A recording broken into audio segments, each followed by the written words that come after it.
All right, let's dive into a message that was delivered at the 11th hour. A really severe final warning from the prophet Jeremiah.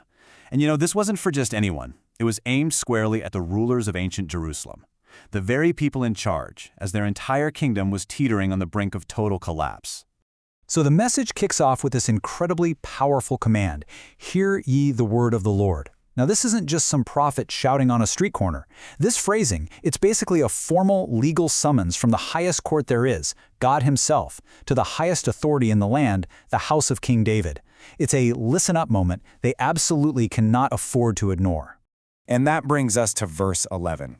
Here, the focus of the prophecy shifts with laser precision. It moves away from the general population and zeroes in on the royal household. We're talking about the Davidic dynasty, the line of kings that had ruled Jerusalem for centuries. The message is for them and for them alone. To really get the weight of this, just look at the timeline. The Davidic dynasty starts its rule way back around 1000 BC and lasts for centuries. But Jeremiah's warning? It comes right at the very end, during the reign of King Zedekiah, just before Jerusalem falls in 586 BC.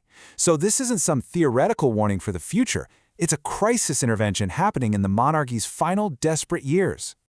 And here's a crucial point. Jeremiah isn't just offering some policy advice. This is a legal summons. At this time, Judah was a vassal state of Babylon, and its leadership was seriously thinking about rebelling. So in this incredibly tense moment, God issues a formal charge, making it crystal clear that judgment starts at the top. The king? Oh, he is not exempt. Now we move on to verse 12, which is really the test of justice. The court is in session, so to speak, and God lays out the specific charge against the rulers. But, and this is important, he also reveals the one single path to avoiding the disaster that's coming. The command is to execute judgment in the morning.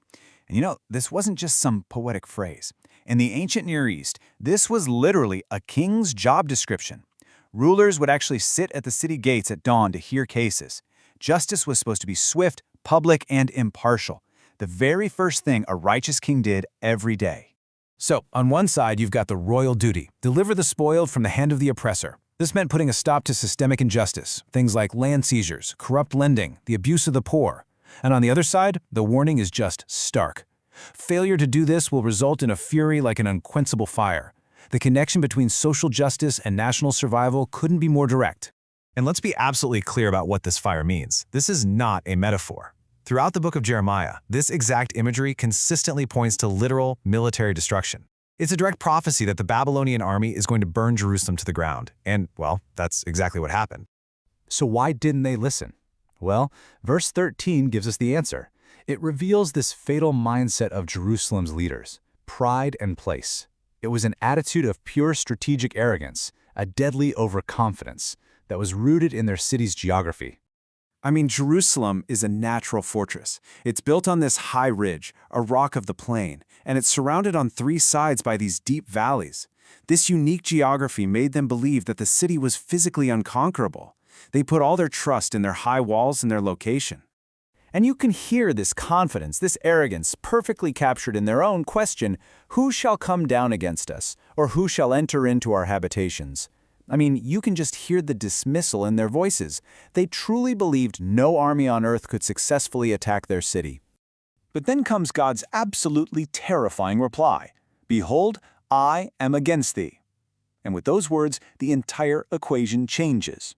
The point is, no wall is high enough, no valley is deep enough, when divine protection is gone, and God himself becomes your enemy. And that brings us to the final verse, verse 14, and the verdict of fire. The sentence is passed. The prophecy's fulfillment is described with chilling detail. There are no more warnings, no more second chances. This is it. This is the verdict. And the judgment isn't random or arbitrary. The punishment is measured according to the fruit of your doings. It's that classic principle of you reap what you sow. What the leaders planted with their injustice, the entire nation was about to reap in total destruction. The consequence was a direct result of their own actions. The Lord says he will kindle a fire in the forest thereof. So what is this forest? Well, it's a powerful symbol for Jerusalem's grandest, most important buildings. We're talking the royal palace and even the temple, which were built with huge amounts of timber, especially cedar from Lebanon. God is targeting the very symbols of their power and their pride. And in 586 BC, it happened. The prophecy was fulfilled with terrifying precision. The armies of Babylon broke through the walls and they burned it all. The palace, the temple, the entire city. The monarchy was over. The kingdom of Judah was gone. So what's the big takeaway from all this? I think it's that for any nation, survival isn't ultimately about military might or strategic location. It's tied to justice. The House of David didn't fall just because Babylon was strong. It fell because its leaders abandoned their most sacred duty to protect the vulnerable. The warning went unheard. And as this passage makes brutally clear, justice delayed is judgment invited.